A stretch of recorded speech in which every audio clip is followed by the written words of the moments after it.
In this lesson, let's see if we can go ahead and finish up these two sections right here. I think that's doable. What do you say? Don't forget where we are and what we're doing. Where we are is in Blending Modes testlab.psd in your working folder. If you want to follow along, please do. What we're doing is, and let me turn off blend for a second. We're blending this and this and this into that and that and that. So we're blending the exact same image into itself. We're blending a slab of cyan into that image and a grayscale wedge into that one. With that said, let's get started with difference, an interesting one I call a negative maker. Now what it's doing is it's creating a color by subtracting either the blend from the base or the base from the blend, depending on which one has the greater brightness value. Brightness wins out here. So to me, with the grays, it creates a very negative look. This one brings in a lot of cyan, but shifts the colors in here. Here's an interesting thing about difference. If you blend it into the same image, it cancels out. Interesting. Let's go to exclusion. Now watch the one on the left and the center. Actually, all three change. But what exclusion does is it creates the same type of effect as difference, but it's not as strict and it has less contrast.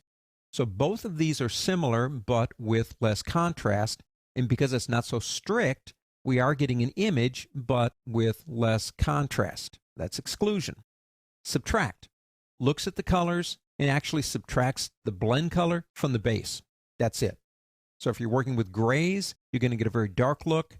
With this color, the cyan, although you don't see the cyan up here, we did lose, as you can see here, a lot of the colors in here, and we lose it all again in subtract. Let's go into divide.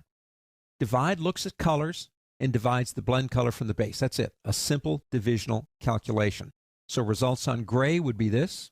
Results on cyan would be very washed out, but that's what you get.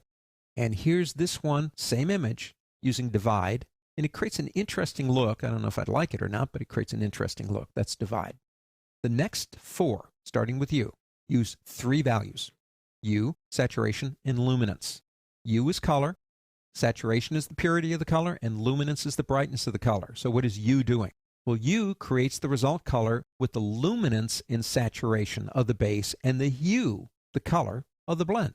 So with grays, you get something like that. With cyan, you do get cyan, and you're not going to get any change over here because they're exactly the same. That's U. Saturation just shifts what it does.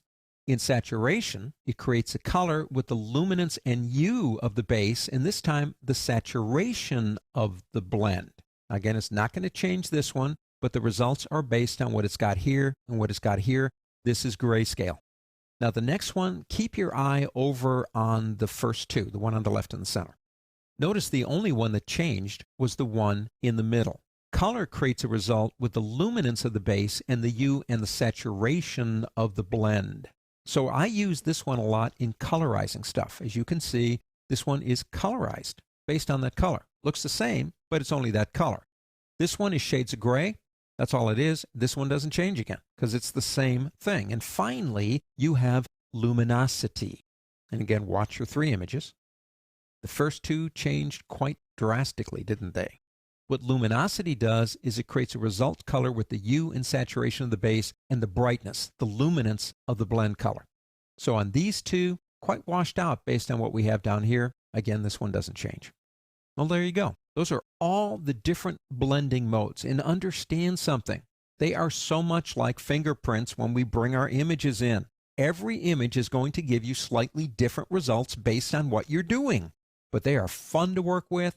You can do some really creative things, some really wonky things, and some very impressive things using blending modes. We are not done with them, even though we're almost done with this chapter, because we'll be using blending modes in other chapters to achieve some pretty cool results.